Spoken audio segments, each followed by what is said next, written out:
tous, bienvenue dans Bonjour chez vous.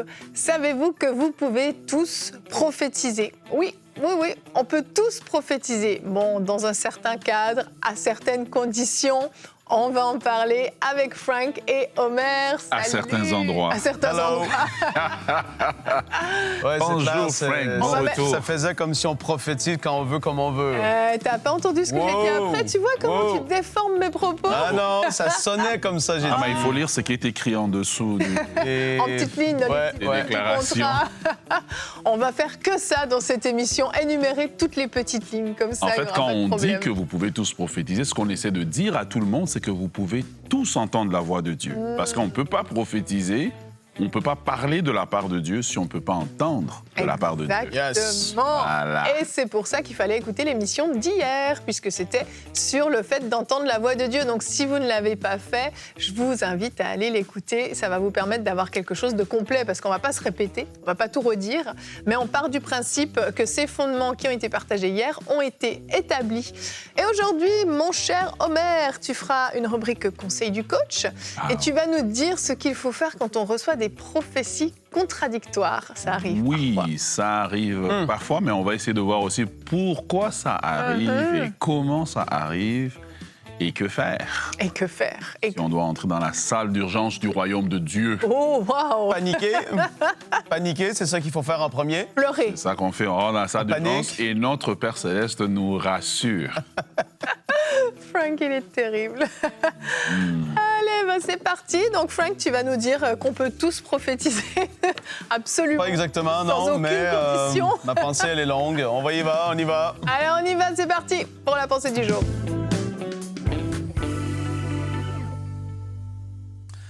Si on parle de prophétiser ou de la prophétie, on parle des dons du Saint-Esprit. Et j'aime tellement parler et enseigner sur les dons. Et là, on parle de la prophétie. Et donc, on parle des dons d'inspiration ou des dons vocaux, comme certains vont le dire, où est-ce qu'il y a la prophétie, parler diverses langues et l'interprétation des langues. Et on va voir aujourd'hui que, en effet, la prophétie et les dons du Saint-Esprit de manière générale, on vous le rappelle, sont là pour les enfants de Dieu. C'est les outils merveilleux, précieux que le Seigneur a donnés à son Église pour marcher dans une vie du surnaturel. Et la prophétie, ça en fait partie. Maintenant, il y a des façons de faire que peut-être tu as vécu, tu as été exposé à des ministères ou dans une église locale où la prophétie était donnée, et c'est très, très bien, mais peut-être que tu l'as vu juste dans un cadre en particulier. Et donc, tu te dis, ça, c'est la prophétie biblique. Mais la réalité, c'est que la prophétie fonctionne de différentes manières, et c'est ça que je vais essayer d'exprimer simplement aujourd'hui dans cette pensée. Donc, la prophétie, qu'est-ce que c'est premièrement? Et là, je sais, 1 Corinthiens 14, on va y arriver, je le sais, pour vous qui connaissez la prophétie, on va le mentionner. Mais maintenant, si j'essaie de mettre une phrase pour expliquer qu'est-ce que c'est, pour ceux qui ne le savent pas, la prophétie sera une parole fraîche et nouvelle qui sera bien évidemment en accord avec la parole de Dieu et qui sera donnée à un enfant de Dieu ou à l'Église avec un grand E sous l'inspiration surnaturelle du Saint-Esprit. La prophétie, c'est ce que c'est. Elle est donnée pour l'utilité commune dans le but d'exhorter, d'édifier et de consoler. Donc, 1 Corinthiens 14, c'est ce que la parole dit. Mais celui qui prophétise, au contraire, parle aux hommes, les édifie, les exhorte, les console. C'est ce que la prophétie va amener. Donc, comment est-ce que ça fonctionne, la prophétie? Premièrement, comme on l'a dit, c'est pas, en effet, Evelyne s'est bien rattrapée, hein? Elle allait dire un truc bizarre, mais elle s'est rattrapée. Non, c'est pas vrai. C'est quoi? C'est-à-dire que oui, c'est accessible à tous les enfants de Dieu. On doit aspirer à vivre les dons du Saint-Esprit, dont la prophétie en fait partie. Maintenant, c'est comme les autres dons. Si quelqu'un dit qu'il peut prophétiser à souhait comme il le veut, ça veut dire que celui qui a le don des guérisons peut guérir à souhait tout le monde n'importe quand comme il le veut. Mais c'est pas comme ça, c'est pas la réalité. La prophétie, elle se reçoit, c'est un don spirituel. Elle se reçoit par l'imposition des mains, comme on peut le voir dans la parole de Dieu. Il y a une transmission qui se fait dans le monde de l'esprit et c'est le Saint-Esprit qui communique les dons à qui il le veut, quand il le veut, et ça va être donné de différentes manières. Donc, une fois qu'une personne vraiment a le don de prophétie, comment est-ce que ça fonctionne? Je vais parler de 3 choses particulièrement. La première des choses, je l'explique comme ça, le flash d'image.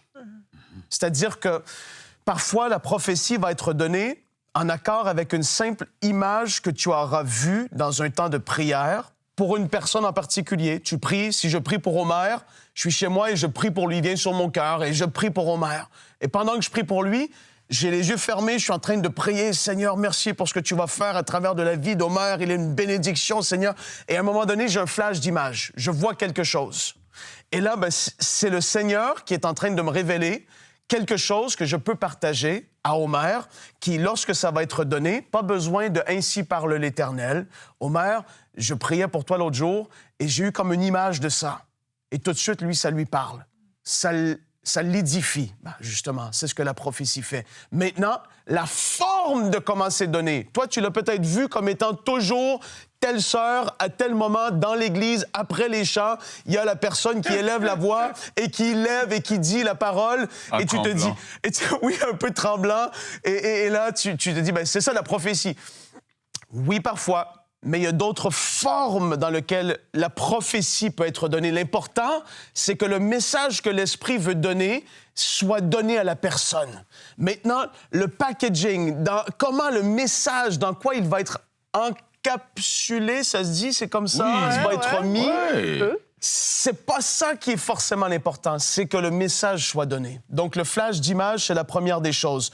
Ou pour une personne ou dans l'Église avec un grand E, comme j'ai dit, on est en train d'adorer quelqu'un qui est reconnu comme ayant le don de prophétie, qui a donné des paroles qui étaient vraiment confirmées. Le Seigneur appuie cette personne et les pasteurs, les responsables disent que voilà, ces personnes-là sont aptes à prophétiser selon le moment et selon l'ordre dans l'Église. La personne peut recevoir un flash d'image dans un temps d'adoration et dit « Je sens que j'ai vu une image, telle affaire, je ne sais pas si ça parle à quelqu'un » et tu donnes la parole. Et ceux que ça concerne se l'approprient et se disent « J'ai reçu une parole prophétique pour ma vie aujourd'hui. » La pensée dominante, deuxième point. Evelyne, j'ai quasiment fini. La pensée dominante, une pensée qui vient comme de nulle part. Tu as une pensée qui vient comme de nulle part. Et mais c'est quoi cette pensée-là? Pourquoi je pense à ça ce matin? En fait, tu as une pensée dominante qui est là et tu te dis « Mais pourquoi est-ce que j'ai ça? » Et elle ne te lâche pas. Et à un moment donné, tu vas peut-être simplement libérer cette parole.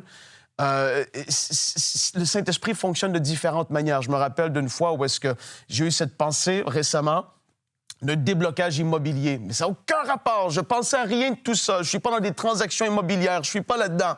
Mais j'ai une pensée dominante qui est là. Et tu libères cette parole, tu dis, j'ai cette pensée que le Seigneur, il va amener des déblocages au niveau de l'immobilier et je vais prier pour vous maintenant. Tu vois, c'est pas un long message, mais c'est une pensée dominante et quelqu'un se dit, ah, ça c'est pour moi. Ça va l'exhorter, ça va l'édifier, ça va lui faire du bien, ça peut réconforter quelqu'un en particulier. Et la troisième des façons que ça peut fonctionner, c'est le débordement.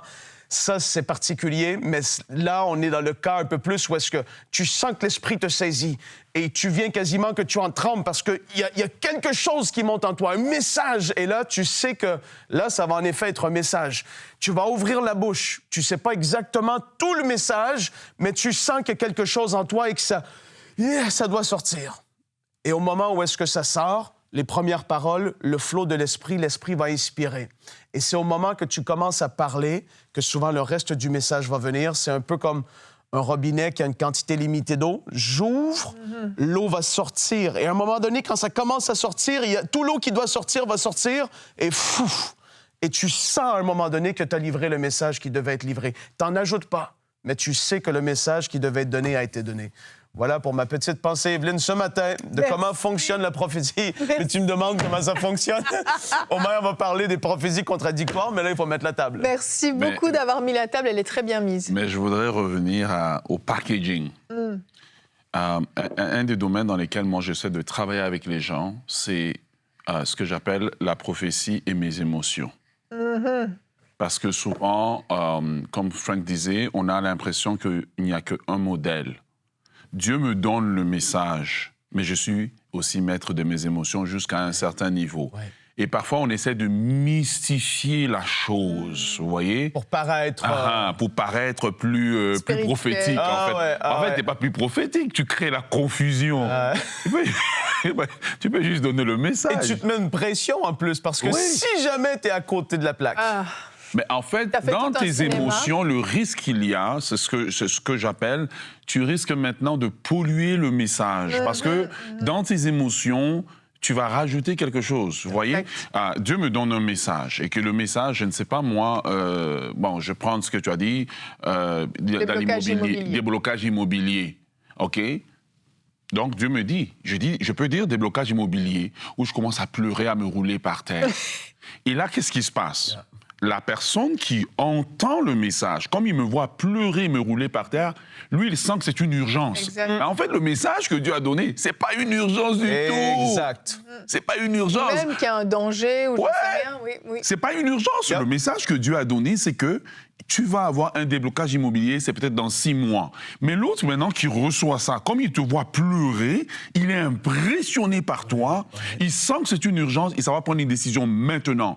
En fait, on va revenir justement dans ce que je veux dire, c'est que oui, Dieu a vraiment parlé, mais celui qui a donné le message, il a biaisé l'affaire totalement. Tout à fait. Et là, quelqu'un a pris une décision, il se plante. Ouais. On dit que c'est un faux prophète, en fait, c'est pas un problème qu'il est faux, c'est juste le packaging. Ouais. Tu vois, moi, j'ai reçu un colis d'une grande boîte dernièrement. Ils m'ont une grande boîte. Ils m'ont amené une grande boîte devant la maison. Je suis rentré à la maison, je dis waouh, la boîte. Quand j'ai ouvert, il y avait un petit colis dedans. Le packaging, Eh ouais. l'emballage pour Ouais, ceux qui parlent c'est que ça, français. exactement. Ou l'encapsulage, pour reprendre l'expression de Frank. Ou l'encerclement, Ou la boîte. Bref, le carré. avant d'arriver à la rubrique conseil du coach, si je peux résumer ce que vous avez excellemment bien partagé, c'est qu'en fait, oui, Excellemment, on a... c'est pas un mot qui existe. Hein. Si. Oui, ça existe.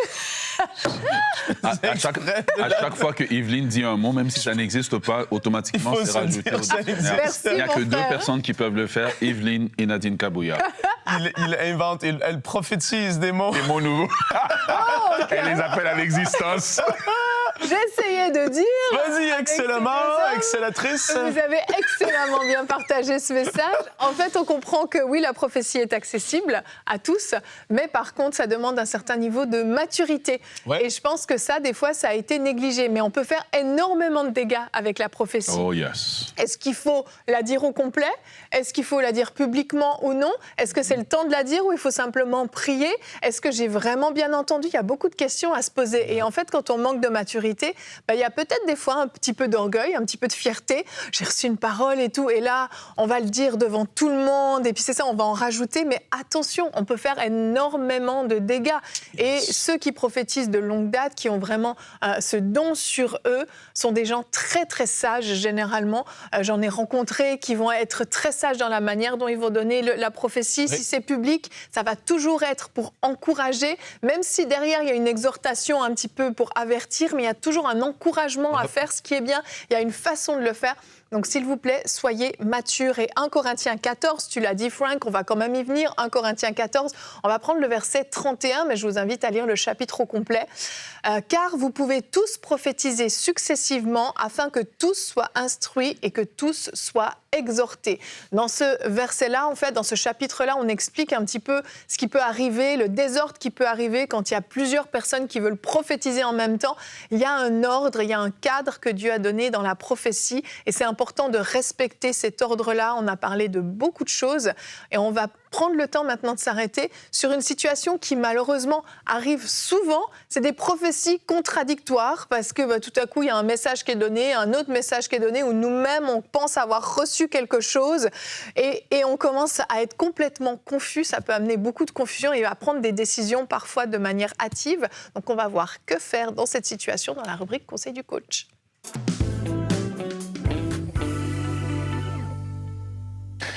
Bien, je prie que Dieu m'aide à bien véhiculer tout ce que j'ai à dire aujourd'hui. Que le packaging soit là à hauteur. Le packaging soit là, exactement. Donc, voilà. Et puis, très content d'avoir Frank sur ce genre de rubrique. Oui, j'ai vu que tu es plus réveillé qu'hier avec Frank. T'actives Omer. Omer est revenu à lui. Avec On parle des Omanis, choses de l'esprit, c'est très calme. les dons. Quand Frank est là, Omer est allumé. Alléluia. Bon, alors, Paul dit dans 1 Corinthiens, chapitre 13, le verset 9, « Car nous connaissons en partie et nous prophétisons en partie. » Genèse, chapitre 3, le verset 1. au verset 3, la Bible nous dit « Le serpent était le plus rusé de tous les animaux des champs que l'Éternel avait fait. Il dit à la femme, Dieu a-t-il réellement dit, vous ne mangerez pas de tous les arbres du jardin. La femme répondit au serpent, nous mangeons du fruit de l'arbre des arbres du jardin, mais quant au fruit de l'arbre qui est au milieu du jardin, Dieu a dit, vous n'en mangerez point et vous ne toucherez point de peur que vous ne mouriez. Alors là, on est dans un classique, classique de contradiction, mais totale. Habituellement, on lit ce texte de la Genèse, on voit juste la chute, mais en fait, derrière cette chute, il y a un problème de la voix de Dieu, de ce que Dieu a réellement dit. Vous voyez? La première des choses pour établir les fondements d'un bon prophétique. Je n'aime pas utiliser le mot de la prophétie, mais du prophétique. Dans le prophétique, ce que je veux dire, c'est l'ensemble des manifestations par lesquelles Dieu parle. La première des choses, c'est 1 Corinthiens 13, 9. Nous connaissons en partie. Frères et sœurs, ayons l'humilité. Nous connaissons en partie. Nous ne connaissons pas tout. Donc, si nous connaissons en partie, nous prophétisons en partie. La meilleure des choses, quand quelqu'un qui exerce le don, le ministère, ou qui a un moment où l'Esprit le saisit, la meilleure des phrases qui peut sortir de sa bouche, c'est « je ne sais pas ». Je ne sais pas. Dites avec moi, je ne sais pas. Je ne sais pas. On ne sait pas tout, on sait un peu. Il y a des choses que Dieu nous révèle, il y a des choses que Dieu ne nous révèle pas. Élisée a dit, quand il a vu la femme Sunamite, il dit, ah, l'Éternel me l'a caché. Il y a des choses que Dieu ne nous dit pas. Et quand on part de cette base-là, on aura une attitude beaucoup plus simple. Mais maintenant, quand on regarde ce texte de Genèse chapitre 1, le verset 1 à 3, eh bien, le serpent a challengé ce que Dieu a dit. Il a posé la question à Ève, Dieu a-t-il réellement dit? Et là, on voit Ève qui sort une chose que Adam a entendue. Adam a dit à Ève, mais c'est que Ève dit, c'est pas ce que Adam a dit. Et toute la chute est venue à partir d'une interprétation de ce que Dieu a dit. Dieu avait vraiment dit, Adam a entendu, Adam a sûrement répété à Ève, mais Ève, quand ça arrivait à Ève, c'était tout un autre message. Vous ne toucherez pas l'arbre, vous ne mangerez pas. Elle a rajouté ces morceaux à elle. En fait, là, on a un classique de ce qui emmène la contradiction dans la prophétie. Maintenant, plongeons dedans. La première vérité, c'est que tout prophète peut se tromper. La Bible est la seule qui est infaillible. Et le prophète ou la personne qui prophétise ou la personne qui reçoit un message de Dieu, bien, il voit en partie. Il voit selon ce que Dieu lui révèle, mais il voit aussi selon son habileté aussi de voir ou d'entendre. C'est pour cela que Dieu va poser la question au prophète Jérémie, que vois-tu? Jérémie dit, je vois un amandier. Dieu dit, tu as bien vu. Bon, voir est une chose, bien voir est une autre.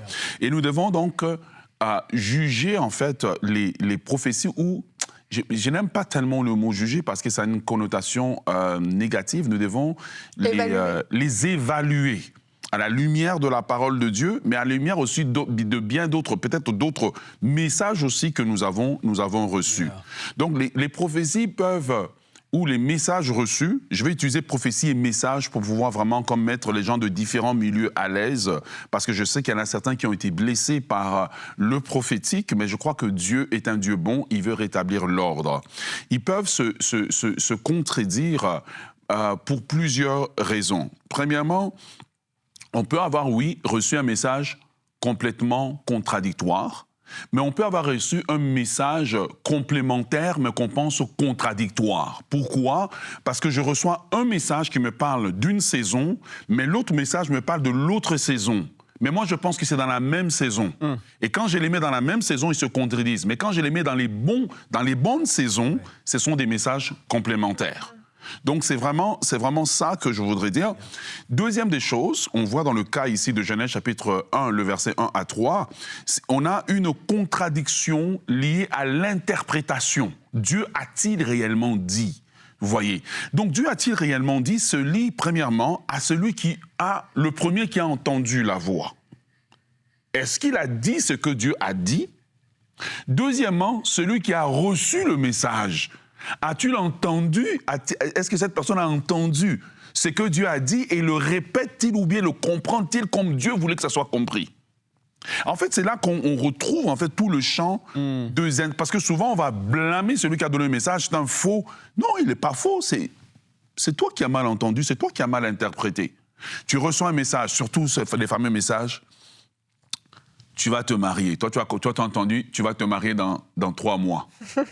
Vous voyez? Mais le message original, c'est tu vas te marier. Donc, le message t'annonce que c'est ta saison de mariage. Ouais. Mais toi, tu es tellement pressé de te marier que tu t'es dit dans 3 mois, dans 6 mois.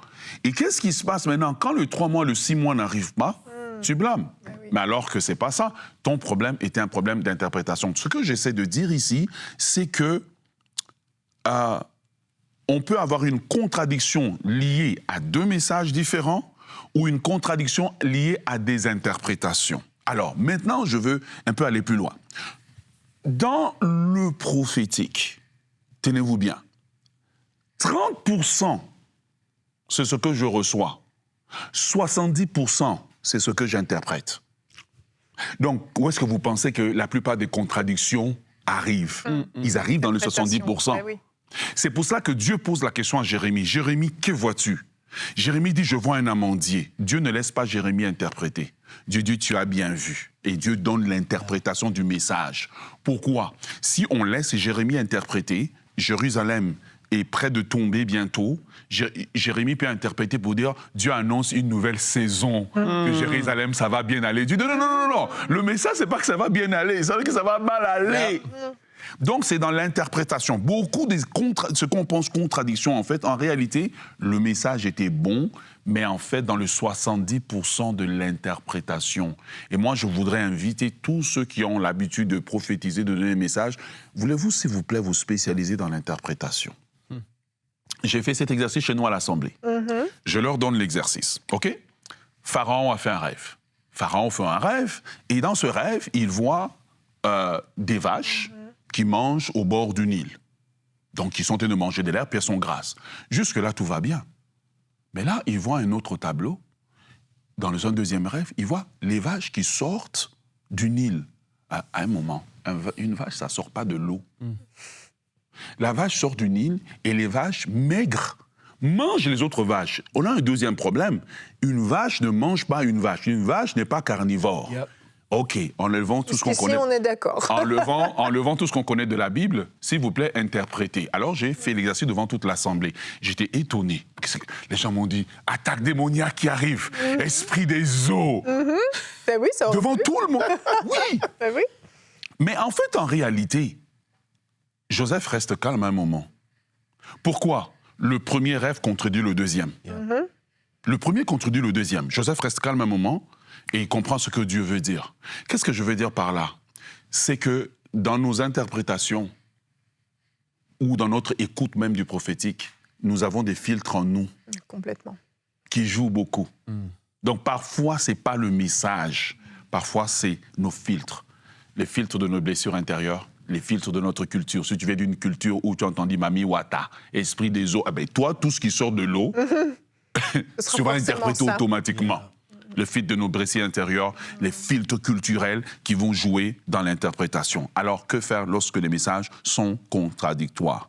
Eh bien, la première des choses, c'est lorsque nous recevons un message, eh bien, nous devons ne pas agir avec précipitation, surtout quand ce sont des messages qui sont liés au mariage, à des grosses décisions qui vont déterminer la suite de notre vie. La suite de notre vie, la suite d'une saison, eh bien, il ne faut pas agir dans la précipitation. Nous devons peut-être prendre ce message et le soumettre à l'autorité pastorale, à l'autorité de certains leaders, à l'autorité de certaines personnes qui ont l'habitude d'interpréter. Nous devons aussi descendre la hâtise de notre cœur de vouloir agir. On se pose. On dit, Seigneur, tu as parlé une première fois, tu peux parler une deuxième fois. C'est ce que Gédéon fait. Gédéon pose les toisons. Dieu parle. OK.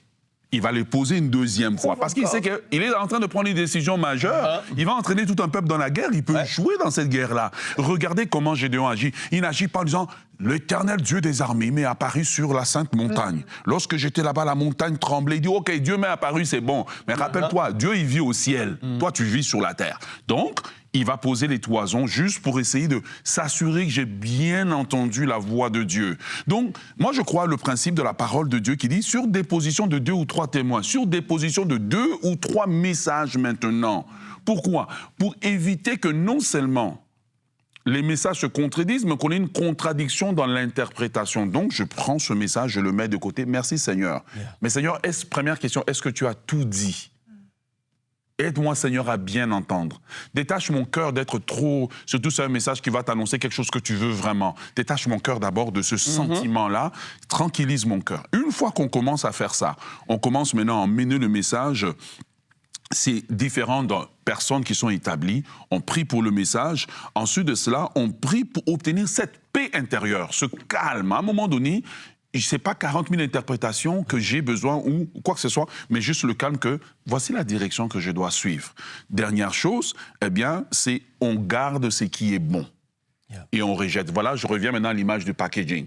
Parfois, le message est bon, mais le packaging contribue à une mauvaise lecture. En fait, le packaging ou bien l'emballage, la contradiction, c'est la contradiction de l'emballage, en fait. Ouais. Donc, qu'est-ce qu'on fait quand on reçoit un colis qui nous est livré à la maison? On prend ce qu'il y a à l'intérieur. On jette l'emballage. Pourquoi? Parce qu'on n'a pas besoin d'emballage. Donc, je vais juste me répéter parce que j'ai dit beaucoup de choses en peu de temps. Numéro 1, ça se peut qu'on reçoive un message. Il ne faut pas agir avec précipitation, poser le message sur le côté et demander au Seigneur des confirmations. Yes. Deuxièmement, demander au Seigneur de nous aider à avoir la paix intérieure maintenant quand on va prendre la décision basée sur le message. Et la quatrième des choses, on garde ce qui est bon et on rejette ce qui est mauvais. Yes. Amen. Merci, Omer. Que de richesse dans cette émission et que vos 2 interventions, messieurs, c'était excellemment riche, mon cher Frank. C'est dans les dictionnaires, je confirme. Ah, j'avais besoin de le replacer. C'est puissamment bon. Puissamment bon. Il invente des mots. C'est salé aussi. Qu'est-ce que je voulais dire par exemple? Oui, je voulais simplement terminer en vous disant l'importance de ne pas prendre de décision majeure sur la base d'une prophétie, même si elle a l'air parfaite, elle a l'air très bien, elle va dans votre sens. Dieu parle, on l'a dit hier, et Dieu peut vous parler aussi personnellement. Généralement, la prophétie va venir confirmer quelque chose que vous avez déjà sur votre cœur. Et si ce n'est pas le cas, comme Omer l'a dit, on la met de côté et le Seigneur viendra lui-même confirmer aussi cette parole. Mais s'il vous plaît, ne vous précipitez pas. Encore dernièrement, je parlais avec une sœur qui s'est mariée dans la précipitation avec un homme en disant « Dieu m'avait parlé, c'était très clair, un frère m'a dit telle chose, etc. » Et aujourd'hui, elle est malheureuse. Et il y avait des éléments qui étaient tellement évidents, le frère n'était même pas baptisé, pour vous dire. Donc il y avait des éléments, mais quand on se précipite comme ça coûte très cher. Et sur le long terme, alors, s'il vous plaît, soyez très sages avec la prophétie. Ne courez pas derrière les prophètes pour absolument avoir une parole. Mais si vous en recevez, mettez en pratique ce que Omer a partagé. Alors demain, Parole on va de parler connaissance. du repos. Oui, Amen. parole de connaissance. Maintenant, on continue en fait. Non, c'est terminé, Frank. Demain, on va parler du repos. Est-ce que tu en fais trop? Est-ce que vous avez tendance à être dans la performance? Est-ce que vous en faites trop tout simplement parce que c'est culturel dans votre église, dans votre famille, il faut en faire beaucoup? Eh bien, on va parler de tout ça. Et Omer, tu seras encore notre coach. Comment se reposer en tant que leader spécifiquement? Donc, quand on parle de leader, c'est très large. Un leader, on ne va pas juste s'arrêter au domaine de l'Église, mais les leaders de manière générale, comment se reposer. Alors à demain et bonjour chez vous.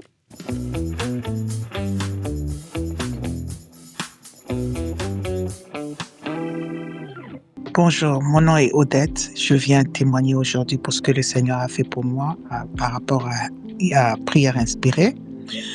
C'est vrai, ça fait longtemps que je suis Prière Inspirée et le Seigneur m'a fait du bien. Le Seigneur m'a fait du bien vraiment particulièrement avec les prières de Jérémie. Je bénis le Seigneur pour ça. J'ai traversé des moments difficiles. On était dans le processus de l'achat d'une maison et les choses se sont compliquées. Elles sont vraiment compliquées. J'étais découragée, mais avec la session qu'on a eue avec Jérémie la semaine, je crois, du 28 au 2 quelque chose, il a parlé des économies, il a parlé de tout ça. Et le Seigneur m'a parlé directement parce qu'on dit parle tantôt d'une manière, tantôt d'une autre. il a dit quelque chose et ça m'a vraiment, c'était pour moi. Quand il a parlé des économies, il faut économiser, il faut acheter. J'étais déjà désespérée. On savait qu'on a perdu notre maison, mais le Seigneur a fait grâce. On a fini par nous accepter et c'est vraiment extraordinaire. Le jour où il a dit, cette maison t'appartient, ma fille, j'étais avec ma fille m'a dit, what, maman, mais tu as parlé avec lui? J'ai dit, non, je n'ai pas parlé avec lui, c'est le Seigneur qui parle. Elle était comme, waouh, comment il sait ça? J'ai dit, oui, c'est le Saint-Esprit quand il parle à travers quelqu'un. Et le lendemain, le Seigneur nous a fait grâce, on a signé.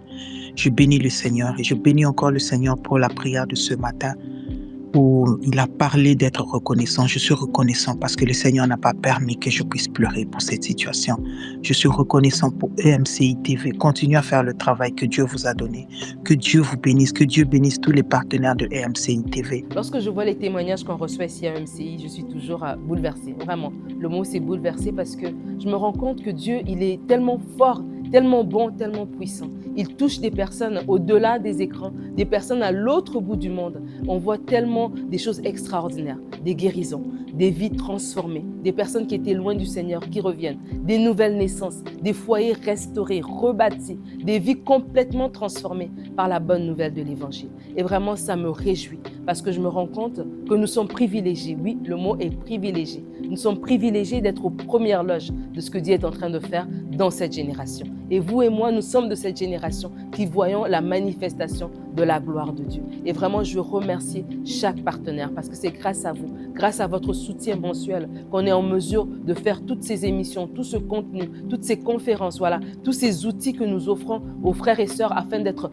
fortifiés dans leur foi. Et c'est vraiment grâce à vous. Et je veux encourager aussi certains d'entre vous, si vous n'êtes pas encore partenaire, aujourd'hui est le moment, maintenant est le moment de rejoindre cette grande famille des partenaires. Dieu est en train de faire des choses extraordinaires et nous sommes vraiment privilégiés de les voir. Alors je vous invite à aller sur emcitv.com/don et devenir aujourd'hui un partenaire avec EMCI.